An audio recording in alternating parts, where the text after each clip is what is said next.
উত্তরপ্রদেশের ছোট এক গ্রাম বেলাপুরে সাগরের জন্ম হয়েছিল, যেখানে সকালে সূর্য ওঠার আগেই মানুষের জীবনের লড়াই শুরু হয়ে যেত, আর রাত গভীর হওয়ার পরেও ক্লান্তি শেষ হতো না। তার ঘর মাটির তৈরি ছিল, যার ছাদ বর্ষাকালে ছুঁয়ে পড়ত, আর দেয়ালে ফাটল এমন ছিল যেন কেউ বেদনার রেখা টেনে দিয়েছে। ঘরের সামনে একটা পুরনো নিম গাছ ছিল, যার নিচে বসে তার মা কমলা দেবী প্রায় ক্লান্ত শ্বাস নিতেন, আর আকাশের দিকে তাকিয়ে বিড়বিড় করে ঈশ্বরের কাছে কিছু বলতেন। সাগরের বাবা রামনাথ ইটের ভাটায় মজদুরি করতেন। সকালে অন্ধকার থাকতেই বেরিয়ে যেতেন। হাতে টিফিন নেই, শুধু কাপড়ে জড়ানো একটা শুকনো রুটি থাকত। সন্ধ্যায় যখন ফিরতেন, তখন তার জামাকাপড় মাটি আর ঘামে ভেজা থাকত। চোখে ক্লান্তি আর মুখে অসহায়তা স্পষ্ট দেখা যেত। ছোটবেলা থেকেই সাগর তার বাবার পায়ের ফোসকা দেখেছে, মায়ের ফাটা হাত দেখেছে, আর নিজে খালি পেটে বহু রাত কাটিয়েছে। স্কুলে গেলে তার খাতা অর্ধেক ভরা থাকত, পেন্সিল ছোট হতো, আর জুতো এত পুরনো যে তলা খোলা থাকত। বাচ্চারা তার মজা ওড়াত। কেউ বলতো, ওই দেখ মজুরির ছেলে চলে এসেছে, তো কেউ তার ফাটা শার্ট দেখে হাসত। কিন্তু সাগর কিছু বলতো না। সে জানত যে জবাব দিলে পেট ভরে না। সে চুপচাপ সব সহ্য করে নিত, আর মনে মনে ভাবত, একদিন আমি সবাইকে দেখাবো যে মজুরির ছেলেও কিছু হতে পারে। পড়াশোনায় সে ভালো ছিল। মাস্টারমশাই প্রায়ই তার পিঠ চাপড়ে বলতেন, যদি ভাগ্য সঙ্গ দেয় তবে এই ছেলে বড় অফিসার হবে। কিন্তু পরিস্থিতি সঙ্গ দেওয়ার মতো ছিল না। দশম শ্রেণীর পর যখন ফি জমা দেওয়ার সময় এলো, তখন ঘরে টাকা ছিল না। মা তার কানের দুল বন্ধক রাখলেন, বাবা কাজের সময় বাড়ালেন, তবুও টাকা পুরো হল না। যেদিন সাগরকে স্কুল ছাড়তে হলো, সে সারা রাত চুপচাপ কাঁদতে থাকল। মা তাকে বুকে জড়িয়ে ধরলেন আর বললেন, বাবা, ঈশ্বর সব দেখছেন, একদিন সব ঠিক করবেন। পরদিন সে শহরে চলে গেল মজদুরি করতে। শহর তার কাছে অন্য এক দুনিয়ার মতো ছিল। উঁচু ইমারত, তীব্র শব্দ, গাড়ি, ধুলো, কোলাহল আর ছুটতে থাকা জীবন। প্রথমবার যখন সে কনস্ট্রাকশন সাইটে পৌঁছল, তখন ঠিকাদার তাকে উপর থেকে নিচ পর্যন্ত দেখল আর বলল, তুই কাজ করবি? সাগর মাথা নাড়ল। প্রথম দিন সে ইঁট বওয়ার কাজ পেল। মাথায় ঝুড়ি রেখে যখন সে সিঁড়ি দিয়ে উঠল, তখন মনে হলো ঘাড় ভেঙে যাবে। পা কাঁপতে লাগল, হাত ছড়ে গেল। কিন্তু সে হার মানল না। সন্ধ্যায় যখন মজুরি পেল, তখন সে টাকাগুলো মুঠো করে নিল, যেন কোনো গুপ্তধন পেয়েছে। রাতে আকাশের দিকে তাকিয়ে সে ভাবত, একদিন আমিও এমন বিল্ডিং বানাব। এরই মধ্যে তার বাবা মা তার বিয়ে ঠিক করে দিল। মেয়েটি ছিল রামপুর গ্রামের সঙ্গীতা। সঙ্গীতা তার থেকে একদম আলাদা দুনিয়ার ছিল। সে মধ্যবিত্ত পরিবারের মেয়ে ছিল। তার বাড়িতে টিভি, ফ্রিজ, কুলার সব কিছু ছিল। বাবা শ্যামলাল সরকারি অফিসের ক্লার্ক ছিলেন। মা উষাদেবী ধার্মিক ও সংস্কারী মহিলা ছিলেন। সঙ্গীতা পড়াশোনা জানা মেয়ে ছিল, ইন্টার পাস, ফ্যাশনেবল, মোবাইলে লেগে থাকা আর ইনস্টাগ্রামে রিল দেখা মেয়ে। যখন সম্বন্ধ এলো, তখন প্রথমে সে না করে দিল। বলল, মা, ও তো মজুর, আমি এমন জীবন কি করে কাটাব? মা বোঝালেন, ছেলে মেহনতি, মনের দিক থেকে ভালো।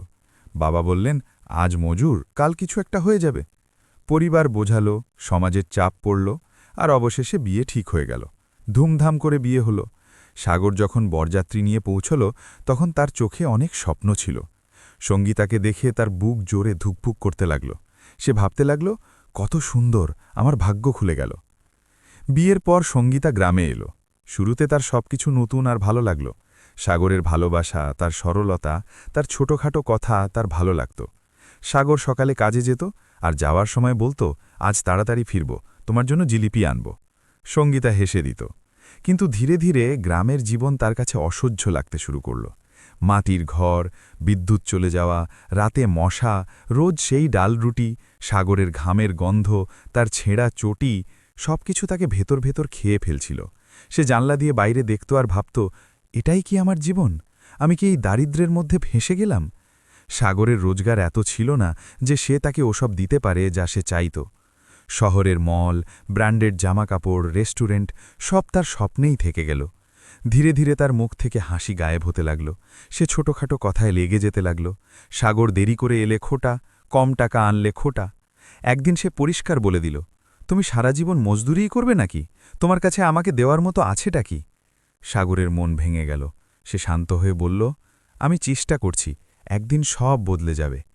কিন্তু সঙ্গীতার ধৈর্য ছিল না। সে কাঁদতে কাঁদতে বাপের বাড়িতে ফোন করল। পরদিন তার বাবা শ্যামলাল গ্রামে এলেন। সঙ্গীতা তার গলা জড়িয়ে কাঁদতে লাগল আর বলল, আমি এখানে থাকব না। সাগর হাত জোড় করে বলল, বাবা, আমার ভুলটা বলুন, আমি শুধরে নেব। কিন্তু শ্যামলাল রাগে বললেন, তুমি আমাদের মেয়েকে সুখে রাখতে পারোনি। সঙ্গীতা জিনিসপত্র গুছিয়ে চলে গেল। সাগর পেছনে পেছনে দৌড়ল, তার হাত ধরে বলল, যেও না, আমি সব বদলে দেব। কিন্তু সঙ্গীতা নিজের হাত ছাড়িয়ে নিল। সে বাপের বাড়ি চলে গেল। সেদিন সাগর সারা রাত উঠোনা বসে কাঁদতে থাকল। মা বোঝালেন, বাবা সান্ত্বনা দিলেন, কিন্তু তার হৃদয় ভেঙে গিয়েছিল। তার মনে হচ্ছিল যেন তার দুনিয়া ধ্বংস হয়ে গেছে। সে বুঝতে পারছিল না তার কি ভুল ছিল, শুধু এটুকু জানত যে তার দারিদ্র্যই তার সবচেয়ে বড় শাস্তি হয়ে দাঁড়িয়েছে। সঙ্গীতা বাপের বাড়ি চলে যাবার পর সাগরের জীবন যেন থমকে গিয়েছিল। ঘরের উঠোনে পড়ে থাকা সেই ভাঙা খাটিয়া এখন তাকে কামড়াতে আসত, যার উপর বসে একসময় দুজনে স্বপ্ন দেখত। রাতে মা যখন খাবার বেড়ে দিতেন, সাগর শুধু 2 গ্রাস খেয়ে উঠে যেত। মা জিজ্ঞেস করতেন, বাবা, খিদে পেটে কেন থাকিস? তখন সে নজর নিচু করে নিত। ঘরের প্রতিটি কোণায় সে সঙ্গীতার স্মৃতি দেখতে পেত, কখনো রান্নাঘরে, কখনো উঠোনে, কখনো দরজায়। তার মনে হতো, এই বুঝি সে বলবে, সাগর, চা বানিয়ে দাও, কিন্তু সেখানে শুধু নিস্তব্ধতা থাকত। অনেকবার সে নিজের সাথে কথা বলত, হয়তো আমারই ভুল ছিল, হয়তো আমি আরও পরিশ্রম করলে সে খুশি থাকত।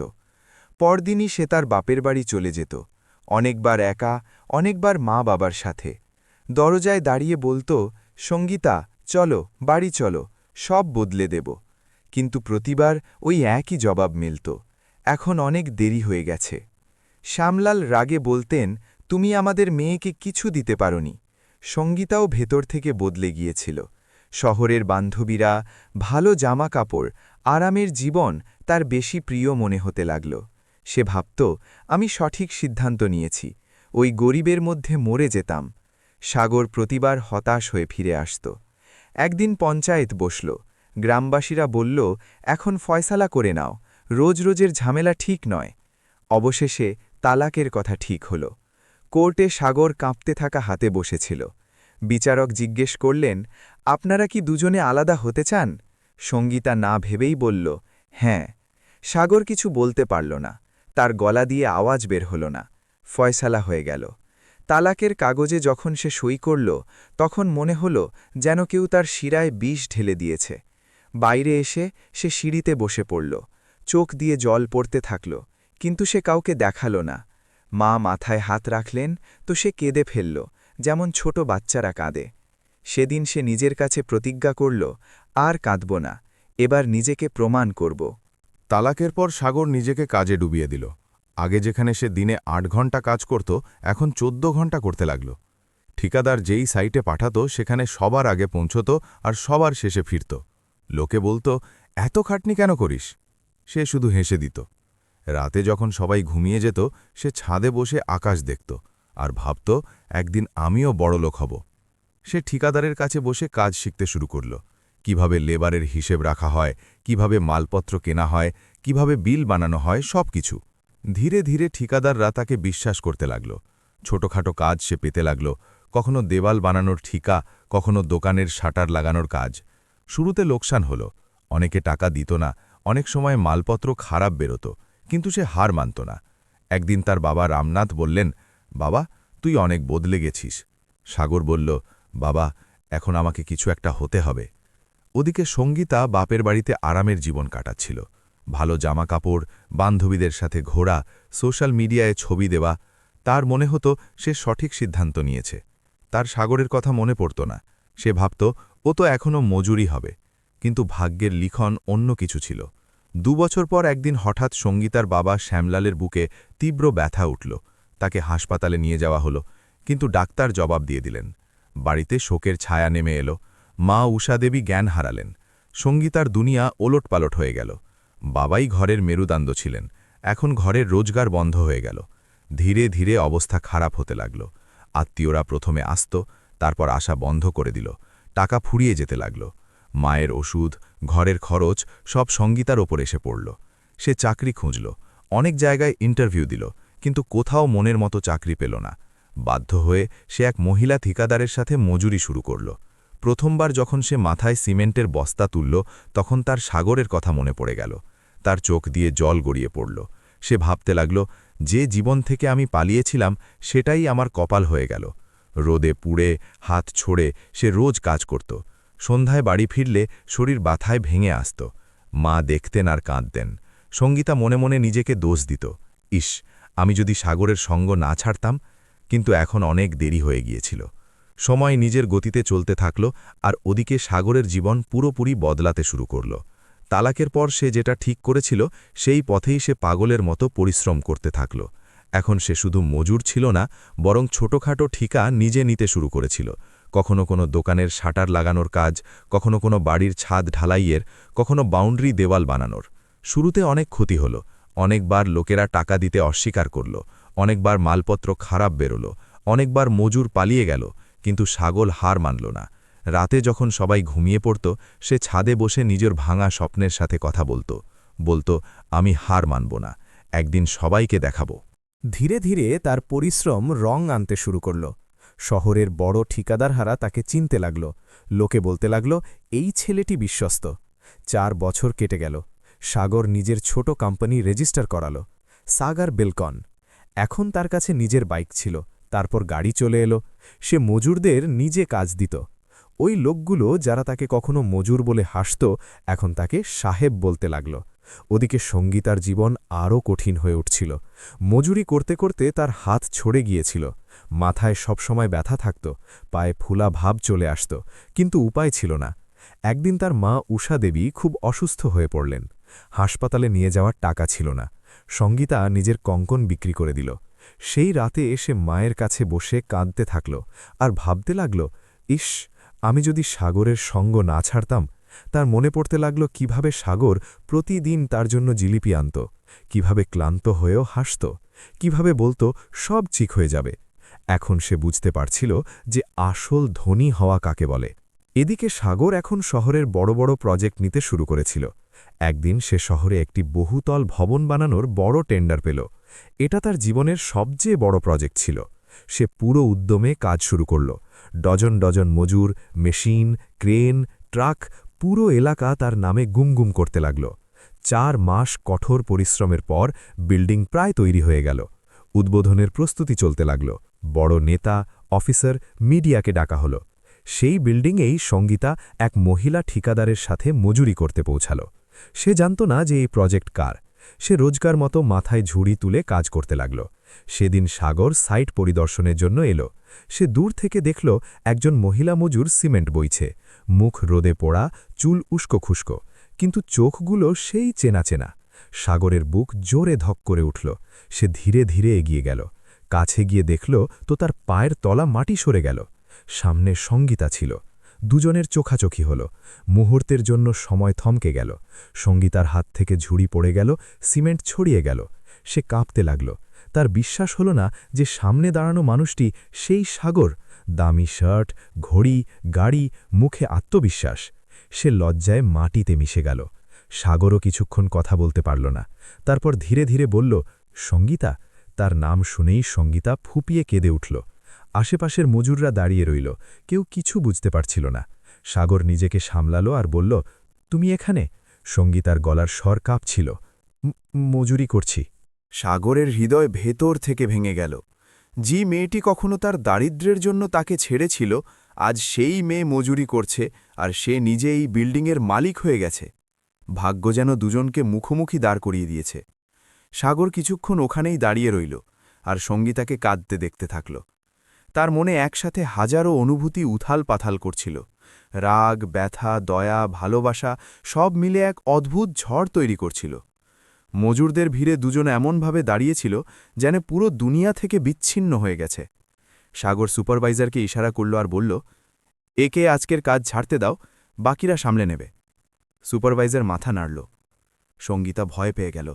তার মনে হলো হয়তো সাগর তাকে চাকরি থেকে বের করে দেবে। সে কাপা গলায় বলল, যদি আমি কোনো ভুল করে থাকি তো মাফ করে দিন, আমি কাজ ভালোভাবেই করি। সাগর তার দিকে তাকালো আর বলল, আমি তোমাকে কাজ থেকে বের করার জন্য আটকাইনি। তোমাকে খুব ক্লান্ত দেখাচ্ছে, আজ বিশ্রাম নাও। সঙ্গীতা বিশ্বাস করতে পারল না। সে প্রথমবার সাগরের চোখে ঘৃণা নয়, বরং মানবতা দেখল। সন্ধ্যায় সাগর তার ড্রাইভারকে ডাকল আর বলল, একে বাড়ি পৌঁছে দাও। সঙ্গীতা ইতস্তত করে গাড়িতে বসল। গাড়ির ভেতরে বসতেই তার নিজের অবস্থার উপর লজ্জা হতে লাগল। যে মেয়েটি কখনো বাইকে বসতেও খারাপ লাগত, আজ সে অন্যের গাড়িতে বাধ্য হয়ে বসেছে। সারা রাস্তা দুজনে চুপ থাকল। সাগর মাঝে মাঝে আয়নায় সঙ্গীতাকে দেখে নিচ্ছিল। তার মুখে ক্লান্তি, চোখের নিচে কালো দাগ, হাতে ফোসকা দেখে তার মন ভরে আসছিল। বাড়ি পৌঁছে সঙ্গীতা নেমে গেল। সাগর বলল, যদি কোনো কিছুর দরকার হয় তো বলো। সঙ্গীতা মাথা নিচু করে নিল আর বলল, ধন্যবাদ। সেই রাতে সাগরের ঘুম এলো না। তার পুরনো দিন মনে পড়তে লাগল। কিভাবে সে রোজ সঙ্গীতার জন্য মিষ্টি আনত, কিভাবে সে হাসত, কিভাবে বলতো, একদিন আমরাও বড় বাড়ি বানাব। অন্যদিকে সঙ্গীতাও সারারাত জেগে রইল। মায়ের কাছে বসে রইল আর ভাবতে লাগল, যে মানুষকে আমি ছেড়ে দিয়েছিলাম আজ সেই আমার সাহারা হচ্ছে। পরদিন সাগর অফিসে সঙ্গীতাকে ডাকল। সে ভয়ে ভয়ে পৌঁছল। সাগর চেয়ার অফার করল আর জল দিল। বলল, তুমি এমন কাজ কেন করছ? সঙ্গীতার চোখ দিয়ে জল বেরিয়ে এলো। সে সব কাহিনী শোনাল। বাবার মৃত্যু, মায়ের অসুখ, টাকার অভাব, মজুরির বাধ্যবাধকতা। সাগর চুপচাপ শুনতে থাকল। যখন সঙ্গীতা বলতে বলতে কেঁদে ফেলল, তখন সাগর টেবিল থেকে টিস্যু তুলে তার দিকে বাড়িয়ে দিল। কিছুক্ষণের নিস্তব্ধতার পর সাগর বলল, তুমি এখানে অফিসে কাজ করে নাও, স্যালারিও ঠিকঠাক পাবে। সঙ্গীতা ঘাবড়ে গেল। বলল, না, আমি আপনার দয়া চাই না। সাগর শান্ত স্বরে বলল, এটা দয়া নয়, এটা মানবতা। সঙ্গীতা বুঝতে পারছিল না কি বলবে। তার মনে পড়ল যে কিভাবে সে সাগরকে তার পরিস্থিতির কারণে ছেড়েছিল। তার চোখ লজ্জায় নিচু হয়ে গেল। বলল, আপনি আমাকে ঘৃণা করেন না? সাগর হালকা হাসির সাথে বলল, ঘৃণা করলে মন আরও ভারী হয়ে যায়। আমি ওই ব্যথা থেকে বেরোতে চাই। এটা শুনে সঙ্গীতা ফুঁপিয়ে কেঁদে ফেলল। সে অনুভব করল যে সাগর এখন আগের সেই সহজ সরল মজুর নেই। সে ভেতর থেকে খুব মজবুত মানুষ হয়ে গেছে। অফিস থেকে বেরোনোর সময় সঙ্গীতার পা টলছিল। তার মন বারবার পেছনে ফিরে সাগরকে দেখার জন্য করছিল, কিন্তু লজ্জা তাকে আটকাচ্ছিল। সে বুঝতে পারছিল না যে মানুষটা কখনো তার নজরে কিছুই ছিল না, আজ সেই তার জন্য ভগবান হয়ে দাঁড়িয়েছে। রাতে যখন সে বাড়ি পৌঁছল, তখন মা উষাদেবী জিজ্ঞেস করলেন, আজ কিছু অন্যরকম লাগছে মাতোকে? সঙ্গীতা চুপ রইল। তারপর মায়ের কোলে মাথা রেখে কেঁদে ফেলল। মা ঘাবড়ে গেলেন। বললেন, কি হয়েছে? সঙ্গীতা কাপা গলায় বলল, মা, আজ সাগরের সাথে দেখা হয়েছে। এটা শুনেই মা অবাক হয়ে গেলেন। তিনি জিজ্ঞেস করলেন, কোথায়? সঙ্গীতা সবকিছু বলে দিল। কিভাবে সে ওই বিল্ডিংয়েই মজুরি করছিল, কিভাবে সাগর মালিক বেরোল, কিভাবে সে গাড়িতে করে বাড়ি পৌঁছে দিল। মায়ের চোখে জল এসে গেল। বললেন, মা, ওই ছেলেই আজ এত বড় হয়ে গেল, আর তুই? মায়ের গলা ধরে এলো। সঙ্গীতা মাথা নিচু করে নিল। বলল, মা, আমি অনেক বড় ভুল করে দিয়েছিলাম। সেই রাতে মা মেয়ে দুজনে কাঁদতে থাকল। ওদিকে সাগরও বাড়ি গিয়ে অস্থির ছিল। তার মনে অদ্ভুত এক আলোড়ন চলছিল। একদিকে পুরনো ব্যথা, অন্যদিকে মানবতা।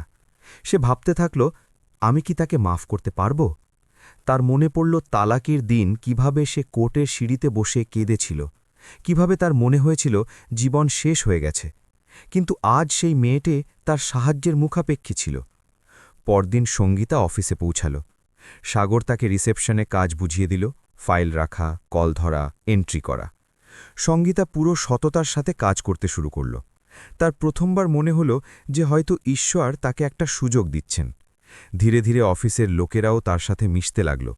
কেউ জানত না যে সে বসের প্রাক্তন স্ত্রী। সঙ্গীতা প্রতিদিন সাগরকে দূর থেকে দেখত। সে কাজে ব্যস্ত থাকত, meeting, call, site visit. Sangeeta অনুভব করল যে সাগর এখন শুধু পরিশ্রমী নয়, বুদ্ধিমান এবং দায়িত্ববান মানুষ হয়ে গেছে। একদিন অফিসে এক মজুরের শরীর খারাপ হয়ে গেল। সাগর নিজে তাকে হাসপাতালে নিয়ে গেল আর খরচ বহন করল। এটা দেখে সঙ্গীতার চোখ ভরে এলো। সে ভাবতে লাগল, যে মানুষকে আমি শুধু দারিদ্র্য দিয়ে বিচার করেছিলাম, তার মনের ধনী হওয়াটা আমি কখনো দেখিনি। ধীরে ধীরে সাগরও সঙ্গীতার বদলে যাওয়া ব্যবহার অনুভব করতে লাগল। সে এখন শান্ত ছিল, পরিশ্রমী ছিল, কারো সাথে উঁচু গলায় কথা বলত না। এক সন্ধ্যায় সাগর তাকে জিজ্ঞেস করল, মা কেমন আছেন? সঙ্গীতা বলল, এখন একটু ভালো আছেন, আপনার সাহায্যেই চিকিৎসা হতে পেরেছে। সাগর মাথা নাড়ল। দুজনের মধ্যে এক অদ্ভুত নীরবতা ছিল, যাতে পুরনো ক্ষতও ছিল আর নতুন আশাও। সেদিন সঙ্গীতা অনেকক্ষণ অফিসেই বসে রইল আর ভাবতে থাকল, যদি সময় পেছনে ফিরে যেত তবে আমি কখনো সাগরের হাত ছাড়তাম না। কিন্তু এখন সে শুধু মনে মনেই অনুতাপ করতে পারত। সাগরও নিজের কেবিনে বসে ভাবছিল, মানুষকে কি দ্বিতীয় সুযোগ দেওয়া ভুল? তার চোখের সামনে সঙ্গীতার সেই ক্লান্ত মুখটা ঘুরছিল। সে জানত যে ভেতর থেকে সে এখন আর সেই অহংকারী মেয়েটি নেই। দুজনের মনেই একই প্রশ্ন ছিল, কিন্তু কারোরই সাহস ছিল না যে সেটা মুখে আনে। দিন কাটতে লাগল আর অফিসের পরিবেশ ধীরে ধীরে দুজনের জন্য সহজ হতে শুরু করল। সঙ্গীতা খুব মন দিয়ে কাজ করতে শুরু করেছিল। সকালে সবার আগে আসত আর সন্ধ্যায় সবার শেষে বের হতো। তার মনে হতে লাগল যেন সে নিজের পুরনো অপরাধের সাজা কঠোর পরিশ্রম করে মেটাচ্ছে। সাগরও তার কাজে খুশি ছিল, কিন্তু সে খুব একটা প্রশংসা করত না, যাতে সঙ্গীতার এটা মনে না হয় যে সাগর কোনো দয়া দেখাচ্ছে। একদিন সাইটে হঠাৎ দুর্ঘটনা ঘটে গেল। একজন মজুর উঁচু থেকে পড়ে গেল, চারিদিকে হুলস্থুল পড়ে গেল। সাগর তৎক্ষণাৎ সেখানে পৌঁছাল, নিজে তাকে কোলে তুলে গাড়িতে নিয়ে হাসপাতালের দিকে ছুটল।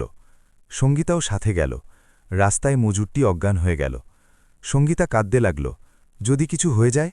সাগর দৃঢ়ভাবে বলল, কিছু হবে না, ভরসা রাখো।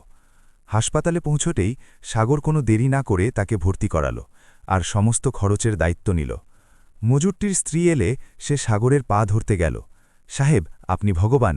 সাগর তাকে তুলল আর বলল, আমিও মানুষ, আপনাদের মতোই। এসব দেখে সঙ্গীতার চোখ ভরে এলো। তার মনে পড়ল যে একসময় সে এই মানুষটিকেই তুচ্ছ মনে করত। সেদিন রাতে এসে বাড়ি গিয়ে খুব কাঁদল। মা জিজ্ঞেস করলেন, আবার সেই কথা মনে পড়ে গেল? সঙ্গীতা বলল, মা, সাগর অনেক বড় মানুষ হয়ে গেছে, আর আমি? মা তার মাথায় হাত বুলিয়ে দিলেন আর বললেন, মা, ভুল মানুষেরই হয়, ভগবানের নয়। যদি মন থেকে অনুতাপ করিস তবে ভগবানই পথ দেখাবেন। পরদিন অফিসে সাগর আর সঙ্গীতা অনেকক্ষণ একা বসেছিল। সাগর প্রথমবার নিজে থেকে উদ্যোগ নিয়ে জিজ্ঞেস করল, যদি আজ সময় পেছনে ফিরে যায় তবে তুমি কি আবার সেই সিদ্ধান্তই নেবে? সঙ্গীতার চোখ ভুলে এলো। সে কাঁপা গলায় বলল, না, কখনো না। আমি আপনার দারিদ্র নয়, নিজের চিন্তাভাবনার দারিদ্র দেখিয়েছিলাম। কথা শুনে সাগর কিছুক্ষণ চুপ থাকল। তারপর বলল, তুমি জানো, সেদিন কোর্টের বাইরে আমি ঘণ্টার পর ঘণ্টা বসে কেঁদেছিলাম। সঙ্গীতার বুক কেঁপে উঠল। সে প্রথমবার সেই কষ্টটা অনুভব করল যা সে সাগরকে দিয়েছিল। সে বলল, আমাকে ক্ষমা করে দিন, আমি আপনাকে ভেঙে দিয়েছিলাম। সাগর দীর্ঘশ্বাস নিল আর বলল, ভেঙে যাওয়ার পরই মানুষ মজবুত হয়। হয়তো ভগবান আমাদের এজন্যই ভেঙেছিলেন। দুজনের চোখই ভিজে এলো। সেই মুহূর্তে দুজনের মন হালকা হয়ে গেল, যেন বহু বছরের বোঝা নেমে গেল। তবুও দুজন চুপ ছিল। কারো সাহস হচ্ছিল না এগিয়ে যাওয়ার। ভেতরে কোথাও একটা ভয় ছিল যে আবার সেই ভুল না হয়ে যায়। সেই কথাবার্তার পর দুজনের মধ্যে এক অদ্ভুত পরিবর্তন আসতে লাগল। এখন নীরবতা আর বোঝা মনে হতো না, বরং একটা শান্তি দিত। অফিসে যখনই দুজনের চোখাচোখি হতো, একটা হালকা হাসি নিজে থেকেই চলে আসত। কোনো প্রশ্ন নেই, কোনো অভিযোগ নেই, শুধু একটা বোঝাপড়া। সঙ্গীতা এখন আগের চেয়ে অনেক বেশি দায়িত্বশীল হয়ে গিয়েছিল। সে অফিসের কাজও সামলাত আর সাইটে গিয়ে মজুরদের অসুবিধার কথাও জিজ্ঞেস করত। মজুররা তাকে সম্মান করতে শুরু করেছিল, কারণ সে এখন তাদের মতোই জীবন কাটিয়ে এসেছে। সে জানত রোদে কাজ করার কষ্ট কি, খালি পেটে কাজ করার বাধ্যবাধকতা কি। একদিন একজন বৃদ্ধা মজুর নিয়ে অজ্ঞান হয়ে গেল। সঙ্গীতা তাকে কোলে তুলে জল খাওয়াতে লাগল। সাগর দূর থেকে এসব দেখছিল। তার মনে প্রথমবার গর্বের অনুভূতি হল। সে ভাবতে লাগল, হয়তো এই সেই মেয়েটি নয় যাকে আমি ছেড়েছিলাম। সন্ধ্যায় সাগর তাকে চা অফার করল। দুজনে ক্যান্টিনে বসল। সাগর বলল, তুমি বদলে গেছ? সঙ্গীতা হালকা হাসির সাথে বলল, পরিস্থিতি মানুষকে বদলে দেয়। তারপর কিছুক্ষণ নীরবতা থাকল। সঙ্গীতা সাহস করে বলল, সাগর, আমি জানি আমি অনেক ভুল করেছি, কিন্তু যদি কখনো মনে সামান্যতম জায়গা বাকি থাকে তবে আমি কি আর একটা সুযোগ পেতে পারি? কথা বলতে বলতে তার গলা কাঁপছিল, চোখে জল ছিল। সাগর তার দিকে তাকাল। তার সেই দিনটার কথা মনে পড়ে গেল যখন সে তার হাত ধরে কাঁদতে কাঁদতে তাকে আটকাচ্ছিল। কিন্তু আজ পরিস্থিতি উল্টো ছিল। আজ সঙ্গীতা তার সামনে অনুনয় করছিল। সাগর কিছুক্ষণ চুপ থেকে বলল, সুযোগ চাওয়া সহজ, কিন্তু তা রক্ষা করা কঠিন। সঙ্গীতা বলল, এবার রক্ষা করব, যাই হয়ে যাক না কেন। সাগর দীর্ঘশ্বাস নিয়ে বলল, তুমি জানো, টাকা সবকিছু নয়, মানুষের সঙ্গ সবথেকে বড় সম্পদ।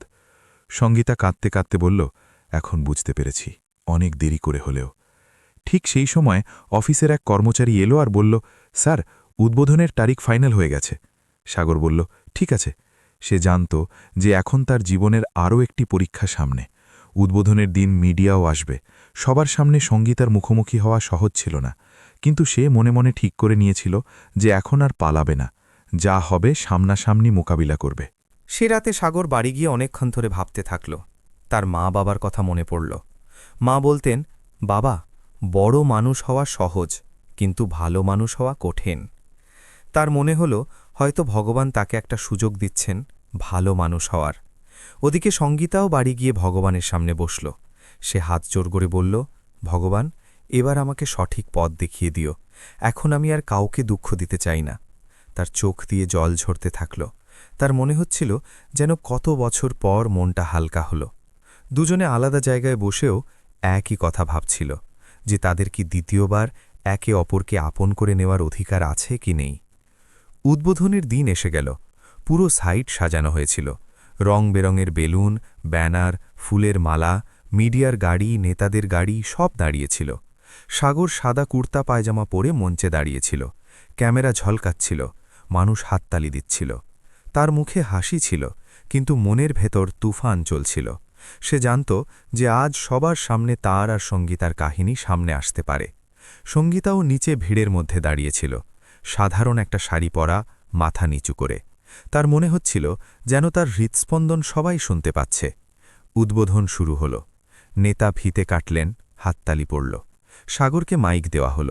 সে বলতে শুরু করল, বন্ধুরা, আজ আমি যা কিছু তা আমার পরিশ্রমের ফল, কিন্তু তার চেয়ে বেশি সেই ভুলগুলোর ফল যা আমি আমার জীবনে করেছি। মানুষ অবাক হয়ে গেল। সে আরও বলল, কখনো কখনো আমরা সম্পর্কের দাম পরিস্থিতি দিয়ে বিচার করি, মানুষ দিয়ে নয়, আর এটাই আমাদের সবথেকে বড় ভুল হয়। তার নজর ভিড়ের মধ্যে দাঁড়িয়ে থাকা সঙ্গীতার ওপর পড়ল। সে কাঁপছিল। সাগর দীর্ঘশ্বাস নিল আর বলল, আজ এই বিল্ডিংয়ে যে মজুররা কাজ করছে তারাই আমার আসল শক্তি, কারণ একসময় আমিও তাদেরই একজন ছিলাম। এ কথা শুনে মজুররা হাততালি দিল। তারপর সাগর হঠাৎ মঞ্চ থেকে নেমে সঙ্গীতার দিকে পা বাড়াল। সবাই অবাক হয়ে গেল। ক্যামেরাগুলো তার দিকে ঘুরে গেল। সাগর সঙ্গীতার সামনে গিয়ে দাঁড়াল। সে বলল, সঙ্গীতা, জীবন আমাদের আলাদা আলাদা পথে চালিয়েছে, কিন্তু আজ আবার মুখোমুখি এনে দাঁড় করিয়ে দিল। সঙ্গীতার চোখ দিয়ে জল ঝরতে লাগল। সে বলল, আমি আপনাকে অনেক দুঃখ দিয়েছি, আমার খুব বড় ভুল হয়ে গেছে। সাগর সবার সামনে তার হাত ধরে নিল, বলল, ভুল মানুষেরই হয়, ভগবানের নয়, আর যে নিজের ভুল মেনে নেয় তার চেয়ে বড় কেউ হয় না। ভিড় স্তব্ধ হয়ে গেল। সাগর বলল, যদি তোমার মন আজও একই থাকে, যদি তুমি আজও সাথে থাকার প্রতিশ্রুতি দিতে পারো, তবে তুমি কি আমায় আবার আপন করে নেবে? সঙ্গীতা ফুপিয়ে কেঁদে উঠল। সে কাঁপতে কাঁপতে বলল, হ্যাঁ, এবার আমি কখনো আপনার হাত ছাড়ব না। এ কথা শুনেই মানুষ হাততালি দিতে লাগল। ক্যামেরার ফ্ল্যাশ জ্বলতে লাগল। সাগর সবার সামনে সঙ্গীতাকে জড়িয়ে ধরল। মা বাবার চোখে জল ছিল। সাগরের মা কমলা দেবী বললেন, ভগবান আমার ছেলেকে প্রকৃত মানুষ বানিয়েছেন। কিছুদিন পর দুজনে খুব সাদামাটাভাবে আবার বিয়ে করল। কোনো জাঁকজমক নেই, কোনো লোক দেখানো ব্যাপার নেই, শুধু কিছু আপন মানুষ আর সত্যিকারের চোখের জল। এবার সঙ্গীতা দারিদ্র্যের সাথে নয়, মানুষের সাথে সম্পর্ক জুড়েছিল। সাগরও তাকে ক্ষমা করে দিয়ে প্রমাণ করে দিল যে আসল জয় প্রতিশোধ নেওয়ায় নয়, ক্ষমা করায় থাকে। দুজনে মিলে এক নতুন জীবন শুরু করল, যেখানে টাকা নয়, মনুষ্যত্বই ছিল সবথেকে বড় সম্পদ। কাহিনী এখানেই শেষ হয় না, আসলে এখান থেকেই শুরু হয়, কারণ এখন দুজনে শিখেছে যে পরিস্থিতি যেমনই হোক, সম্পর্ক ছেড়ে দেওয়া সবথেকে সহজ আর সবথেকে ভুল সিদ্ধান্ত। তো বন্ধুরা, এই ছিল আমাদের আজকের নতুন কাহিনী।